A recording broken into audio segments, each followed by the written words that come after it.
నమస్తే కిరణ్ టీవీ ప్రేక్షకులకి స్వాగతం. ప్రస్తుతం మనతో పాటు ఉన్నారు ప్రముఖ ఆస్ట్రోన్యూమరాలజిస్ట్ నివాస్ వాల్మీకి గారు. నమస్కారం సార్. నమస్కారం అండి. సార్, మనం మ్యారేజ్ పొంతన ఎలా చూసుకోవాలి, అంటే మ్యారేజెస్ ఎందుకు ఫెయిల్ అవుతున్నాయి, వీటి గురించి సిరీస్ని స్టార్ట్ చేశాము. అవునండి. సో అంటే ఏంటంటే మన ప్రేక్షకులకు కూడా ఒక అవగాహన కలిగించడం కోసం ఆస్ట్రాలజీ ప్రకారం అలానే న్యూమరాలజీ ప్రకారం కూడా మ్యారేజెస్కి ఎలా పొంతన చూసుకోవాలో స్టార్ట్ చేశామండి. సో ఫస్ట్ ఎపిసోడ్ కనుక మీరు మిస్ అయ్యి ఉంటే డిస్క్రిప్షన్లో లింక్ ఇస్తాము, తప్పకుండా చెక్ చేయండి. ఇప్పుడు సెకండ్ ఎపిసోడ్ వచ్చేసి మనం అంటే మ్యారేజ్కి చూసుకునేటప్పుడు అంటే శత్రువు ఇప్పుడు మామూలు నెంబర్స్ ప్రకారం న్యూమరాలజీ ఉంటుంది కదా సార్. సో మనకేంటంటే మిత్ర సంఖ్యలు ఉంటాయి, అలానే శత్రు సంఖ్యలు ఉంటాయి. ఇవి కనుక ముందే తెలిస్తే పొంతన చూడటానికి తేలిగ్గా ఉంటుంది కదా మ్యారేజెస్కి. సో వాటి గురించి ఒకసారి మన ప్రేక్షకులకి ఎక్స్ప్లెయిన్ చేయండి సార్. తప్పకుండా అండి. మనం ప్రీవియస్ వీడియోలో ఏం చేసామంటే అసలు సంఖ్యల యొక్క లక్షణాలను బట్టి మనం మ్యారేజ్ చూడటానికి ఫస్ట్ పాయింట్గా మనం లక్షణాలను చూసుకోవాలి. లక్షణాల్లో గనక వ్యతిరేకంగా ఉన్నట్లయితే మనం ఆదిలోనే దాన్ని అవాయిడ్ చేయాలి, లేదా వారికి సరైనటువంటి ఒక నేమ్ కరెక్షన్తో ముందుకు తీసుకెళ్ళాలి అనేది మనం ఫస్ట్ వీడియోలో చూసాం. అయితే ఇప్పుడు మీరు అడిగిన ప్రశ్న ఏంటంటే అసలు ఈ యొక్క 1 నుంచి 9 సంఖ్యల మధ్య మిత్రత్వం శత్రుత్వం ఉన్నవాళ్ళు ఎవరు, అది ఏ పాటిది, అంటే ఎంతవరకు దాన్ని మనం పరిగణలోకి తీసుకోవాలి మ్యారేజ్ విషయం గురించి అనే విషయాలు చూద్దాం. ఇప్పుడు మనం ఫర్ ఎగ్జాంపుల్ 4, 5, 6 ఈ 3 నెంబర్స్ని తీసుకుందాం అండి. మనం 4వ సంఖ్య వ్యక్తులు అంటే ఏ నెలలోనైనా సరే 4, 13, 22, 31 డేట్లో జన్మించిన వాళ్ళు. 5వ సంఖ్య వ్యక్తులు అంటే ఏ నెలలోనైనా 5, 14, 23 డేట్లో జన్మించిన వాళ్ళు. 6వ సంఖ్య వ్యక్తులు అంటే ఏ నెలలోనైనా 6, 15, 24 డేట్లో జన్మించిన వాళ్ళు. ఇప్పుడు ఇక్కడ మనం ఫస్ట్ యాక్చువల్గా 1, 2, 3 వచ్చేసి ఎగ్జాంపుల్ కింద అన్ని వాళ్ళ క్యారెక్టర్స్ కానీ వాళ్ళ పొంతన కానీ ఫస్ట్ వీడియోలో చెప్పారండి. సో ఆ వీడియో చూడొచ్చు. సో ఇప్పుడు ఫస్ట్ మనం ఈ డేట్లు పరిశీలించినప్పుడు మనం మొదటి వీడియోలో చెప్పుకున్నట్టు దీనిలోని దురదృష్ట సంతాన డేట్స్ని మనం ఫైండ్ అవుట్ చేయాలి. ఇప్పుడు 4వ సంఖ్యకు సంబంధించి 13 అనేది దురదృష్ట సంతాన డేట్ అనమాట. ఇక 5, 6లో అలాంటివి లేవు. ఇప్పుడు ఈ 13 యొక్క పరిస్థితి ఏంటంటే జనరల్గా దీన్ని బ్యాడ్ నెంబర్ అంటారు. ఏం బ్యాడ్ చేసిద్ది అంటే దీనికి ఇంకొక పేరు ఏంటంటే death and regeneration number. Death and regeneration number. జనరల్గా డెత్ అంటే ఏంటంటే చంపుటం, అంటే చావు చంపటం. రీజనరేషన్ అంటే చస్తూ బ్రతుకుతూ ముందుకెళ్ళటం. అలాంటి ఈ డేట్లో జన్మించిన వాళ్ళు ఏమవుతారంటే పేరెంట్స్కి దూరం అవుతారు. మనం ఇలాంటిది ఎప్పుడు చెప్పుకున్నామంటే 3వ సంఖ్యకు సంబంధించి 12వ డేట్లో చెప్పుకున్నాం ఇంతకుముందు. అయితే ఇక్కడ ఏంటంటే పేరెంట్స్ చనిపోవటమో లేదా వారు దూరం అవటమో జరిగింది. కానీ ఇక్కడ ఏంటంటే 13కి పేరెంట్స్కి వీరు దూరం అవుతారు, ఈ 13లో పుట్టిన వాళ్ళు. అంటే ఎలా, ఇప్పుడు ఒక్కొక్కళ్ళు బాబు బేబీ జన్మించినప్పుడు వారిని 3వ సంవత్సరం నుంచి కానీ 2వ సంవత్సరం నుంచి కానీ దూరంగా ఉండి చదివిస్తుంటారు. ఎందుకు, పేరెంట్స్ యొక్క వాళ్ళకి టైం లేకపోవటం కారణమై ఉండొచ్చు. ఇది మనం పాజిటివ్గా తీసుకుంటే వచ్చే అంశం. ఇక నెగిటివ్ తీసుకుంటే వచ్చే అంశం ఏంటంటే వీరిద్దరూ గొడవ పడి వీరికి దూరంగా ఆ బాబు ఎవరన్నా పెద్దల దగ్గర పెరగటం. అంటే దీంట్లో పాజిటివ్ నెగిటివ్ 2 అంశాలు ఉంటాయి. ఇది దేన్ని బట్టి డిపెండ్ అయి ఉంటుందంటే ఆ పేరెంట్స్ యొక్క డేట్ ఆఫ్ బర్త్లను బట్టి డిపెండ్ అనమాట. ఓకే, ఇలా జన్మించినప్పుడు ఇతను ఏమవుతుందంటే క్రమక్రమంగా వారికి ఒక రకమైనటువంటి గైడ్ లైన్స్ లేకపోవటం ఏర్పడుతుంది. ఎందుకంటే పేరెంట్స్ దగ్గరుండే పరిస్థితి లేదు కాబట్టి. బేసిక్గానే ఈ యొక్క డేట్లు మొత్తం 4కు సంబంధించిన డేట్లు మొత్తం ఏ చేసినా విచ్చలవిడిగా చేసేటువంటి పరిస్థితి. ఇక్కడ విచ్చలవిడి అంటే ఏంటంటే అతిగా చేస్తారు ఏదైనా. అది ప్రేమ కావచ్చు, ద్వేషం కావచ్చు, లేదా ఇంకేదైనా స్వేచ్ఛ కావచ్చు. ఫర్ ఎగ్జాంపుల్ ఈ 4, 13, 22, 31లో గనక ఒక గర్ల్ అమ్మాయి గనక జన్మిస్తే సరైన ప్రాపర్ గైడెన్స్ గనక వీరికి లేకపోతే వీరేమవుతారంటే వారి యొక్క క్యారెక్టర్ లెస్గా తయారవుతారు ఎక్కువ మంది. ఎందుకంటే వీరి యొక్క లక్షణం ఏంటంటే అబ్బాయిలైనా అమ్మాయిలైనా అందరితో మాట్లాడుతూ ఉండాలి. వీరికి ఏదైనా పనిష్మెంట్ వేయాలంటే ఏ జైల్లో వేయని అవసరం లేదు. ఇంట్లో పెట్టి తాళం వేసి ఎవరు దగ్గరికి వెళ్ళకనుంటే పెద్ద పనిష్మెంట్ అది. అసలు ఉండలేరు వాళ్ళు, ఇక ఓకే. చావనైనా చస్తారు కానీ ఉండలేరు. మనం గనక బయట గమనిస్తే ఒక్కోసారి లేడీస్ ఎక్కువ మందితో మాట్లాడుతూ ఉంటే ఏమనుకుంటారు, ఈ అమ్మాయి అందరితో ఇట్లా మాట్లాడుతూ ఉంది, బ్యాడ్ గర్ల్ అంటారు. అవును. అలా చూసే వాళ్ళందరూ మ్యాక్సిమం ఈ డేట్లో ఉంటారు. ఓకే. కానీ వాళ్ళు బ్యాడ్ కాదండి, చాలా మంచి వాళ్ళు. ఓకే. అయితే ఎంత మంచి వాళ్ళైనా అలా మాట్లాడంగా ఎదుటి వ్యక్తి అవకాశంగా తీసుకోవడం ద్వారా వాళ్ళు ఇబ్బంది అవుతుంటారు. ఓకే. అది ఎవరికి, సరైన ప్రాపర్ గైడెన్స్ లేని అమ్మాయిలకి. ఓకే. అంటే ఇప్పుడు ఈ డేట్లో పుట్టిన అమ్మాయిలు ఉన్న ఫ్యామిలీలో అందరూ దీన్ని తీసుకోవద్దు.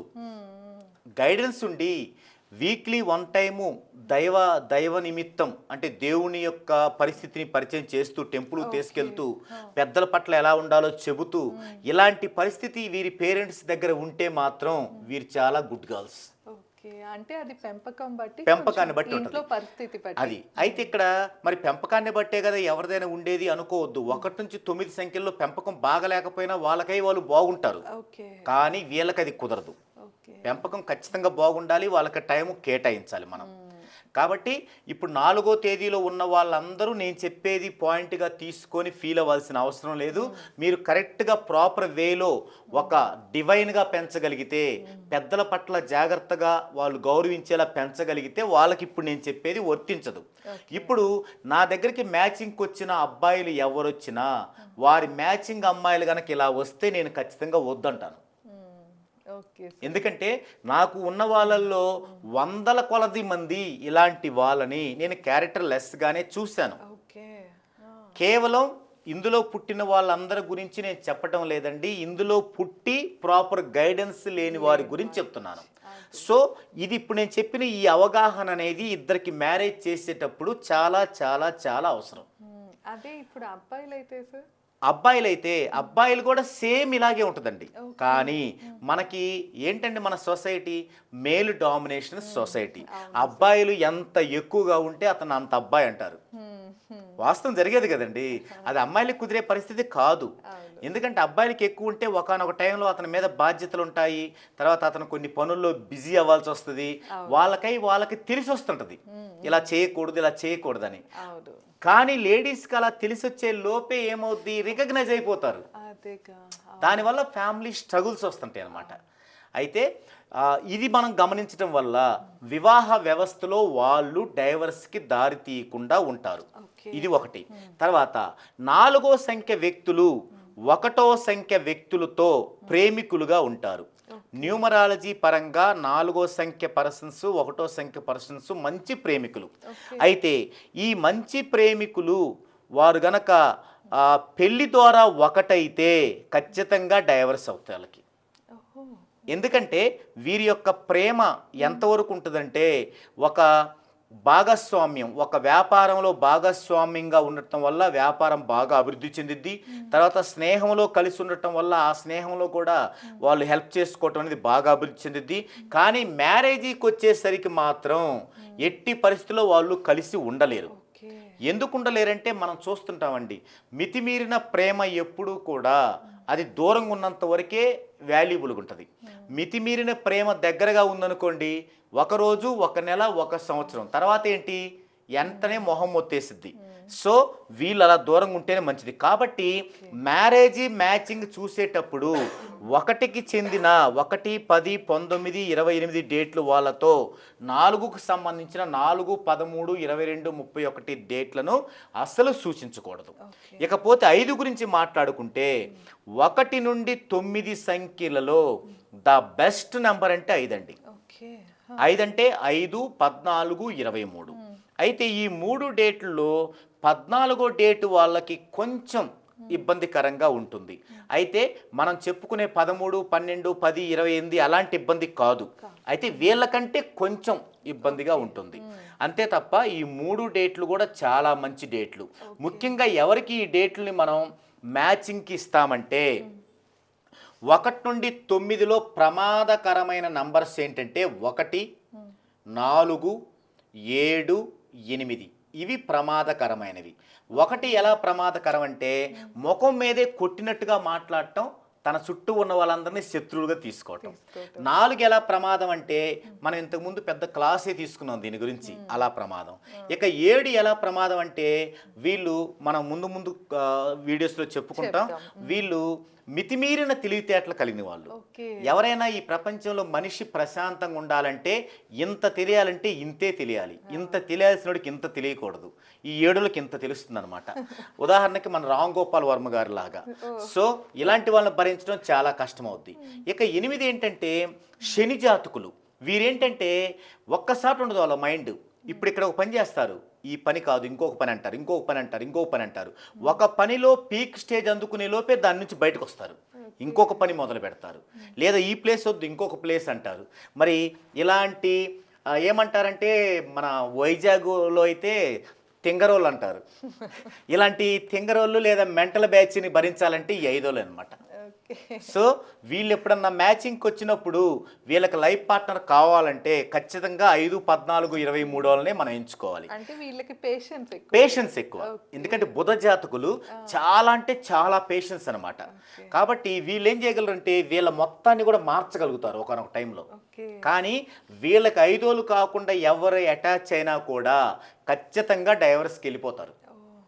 అందుకని వీళ్ళకి ఎవరికైనా మ్యారేజ్ చూడాలంటే మాత్రం ఖచ్చితంగా 5 వాళ్ళనే మనం చూడాల్సి వస్తుంది.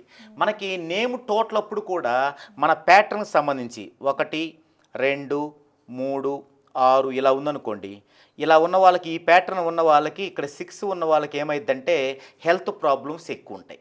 ఈ యొక్క 6 ఉన్న వాళ్ళకి ఏం చేయాలంటే మనం 45లో ఇలా నేమ్ పెట్టామనుకోండి, ఈ యొక్క కూల్ నెంబర్ అంటారు 6ని. ఈ 6ను కూడా ఇది రిస్ట్రిక్ట్ చేస్తుంది, కట్టుబరుస్తుంది ఈ 5 అనేది. ఇక్కడ కూడా ఉపయోగిస్తాం 5ని, అంత మంచిదన్నమాట 5 నెంబరు. సో ఇది నెక్స్ట్ 6కు వచ్చేసరికి ఏమవుతుందంటే 6, 15, 24.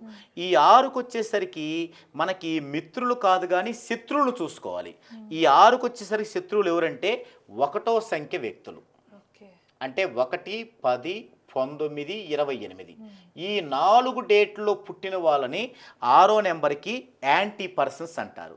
ఈ మధ్య నేను వీడియో చేస్తున్నప్పుడు కామెంట్లో కొందరు పూజ్యులు, పెద్దలు, ఆస్ట్రాలజర్స్ ఇలా ఏదైనా 6కి 1 యాంటీ అనగానే వాళ్ళు ఎంతప్పటికి 6 అంటే శుక్రుడు, 1 అంటే రవి, సూర్యుడు, ఎందుకయ్యా వీళ్ళందరూ ఎందుకు యాంటీ అవుతారు అంటారు.